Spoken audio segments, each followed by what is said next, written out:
Hello friends, welcome to all Commerce Point.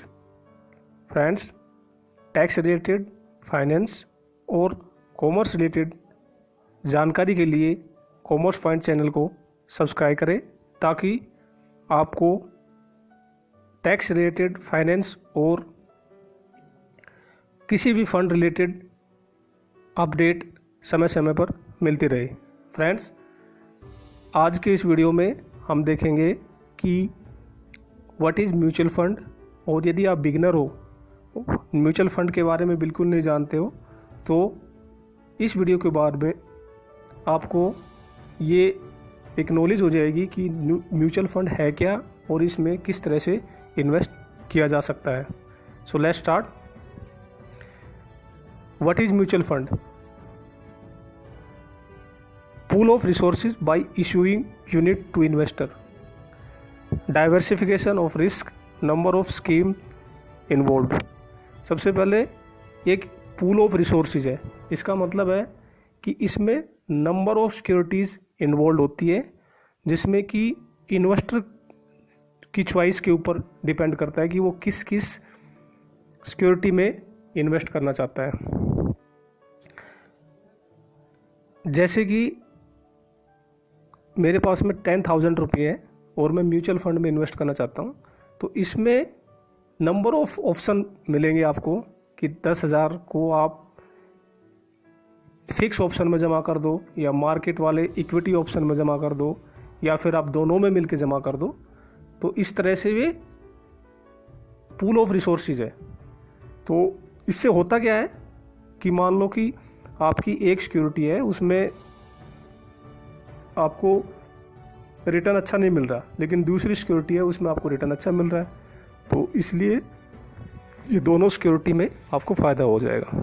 Second है diversification of risk. It means इसमें risk का diversification होता है। जैसे कि मैंने आपको बताया कि यदि आप मान के चलो कि एक सिक्योरिटी में आपको नुकसान हो रहा है और दूसरी सिक्योरिटी में आपको फ़ायदा हो रहा है, तो रिस्क डाइवर्ट हो जाएगा। आपको एक से फ़ायदा मिल रहा है और दूसरे से आपको यदि माइनस में भी जा रहा है तो उसमें आपका कंपनसेट हो जाएगा। नंबर ऑफ स्कीम्स इन्वॉल्व, इसमें बहुत तरह की स्कीम है, जैसे कि आपकी टैक्स ओरिएंटेड स्कीम है, बेनिफिट स्कीम्स है, लॉन्ग टर्म स्कीम्स है, और क्लोज स्कीम्स है, ओपन स्कीम्स है।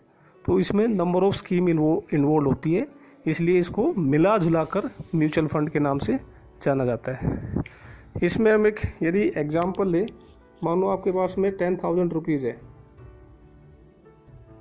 ये 10,000 रुपये आप म्यूचुअल फंड में इन्वेस्ट करना चाहते हो, तो इसमें मान लो कि कंपनी ए है, कंपनी बी है, कंपनी सी है, तो इसमें आप अलग अलग तरीके से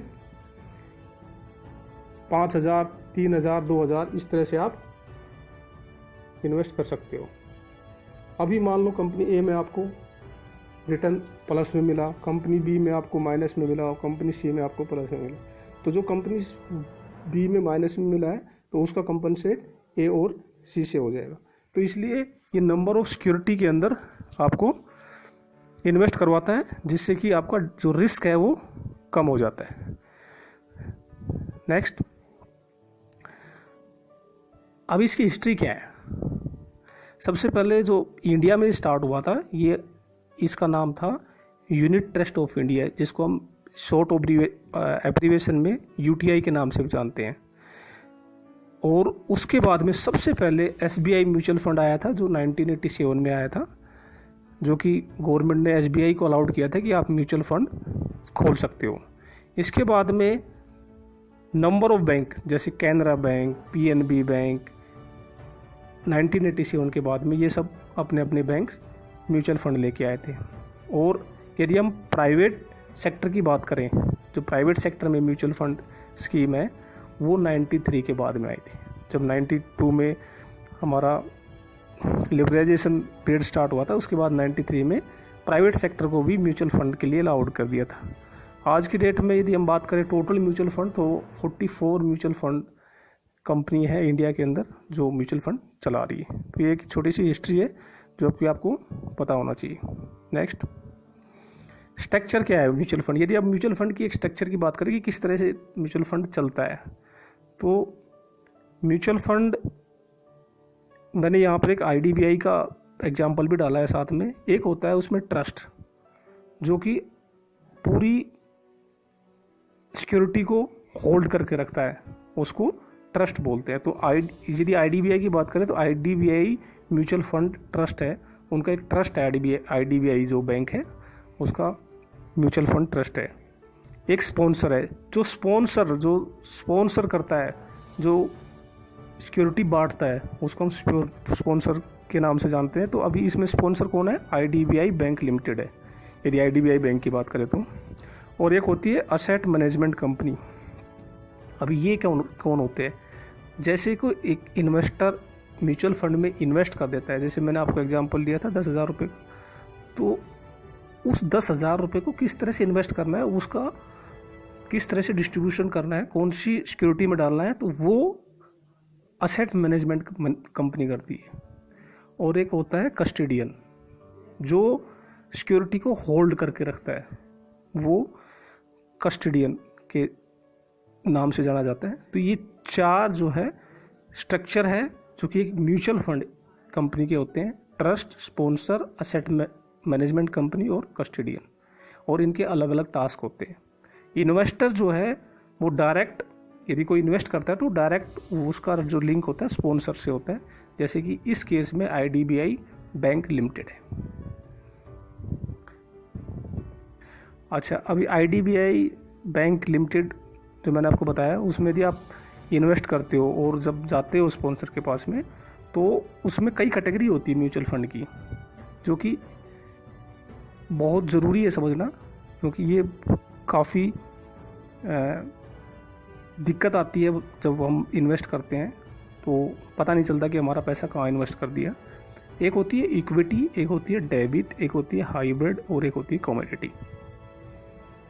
तो इक्विटी का मतलब है कि आप मार्केट में डायरेक्ट पैसा इन्वेस्ट कर रहे हो और जो उसका रिटर्न है वो फिक्स नहीं है।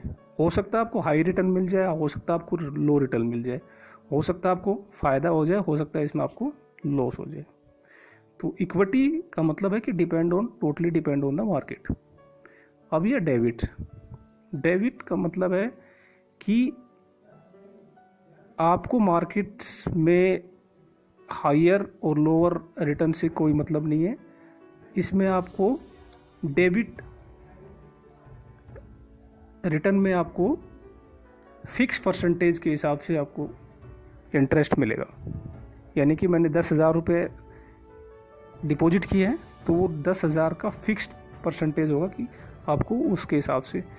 यदि आप दूसरे सिनेरियो से लेते हो तो इसको मान लो कि आप फिक्स परसेंटेज के हिसाब से जो FD कराते हो, सेम उसी सिनेरियो में, बट म्यूचुअल फंड में इसका रिटर्न थोड़ा ज़्यादा मिलता है।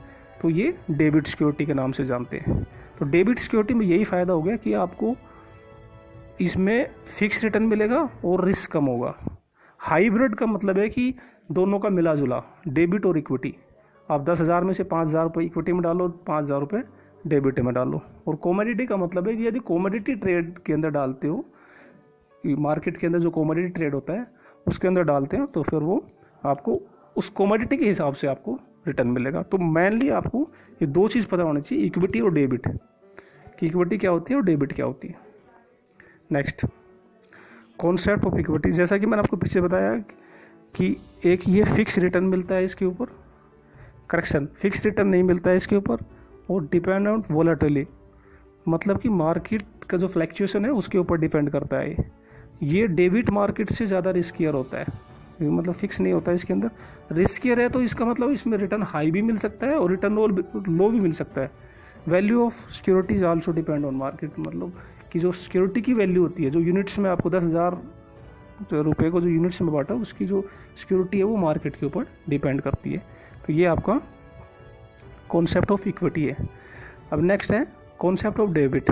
डेबिट का मतलब जो मैंने आपको बताया था कि फिक्स रेट ऑफ रिटर्न मिलेगा, इसमें कम रिस्कियर है इक्विटी से, और जो रिटर्न है वो उसमें मार्केट के ऊपर डिपेंड रहने की जरूरत नहीं है। जो आपको रिटर्न है वो 100% मिलेगा।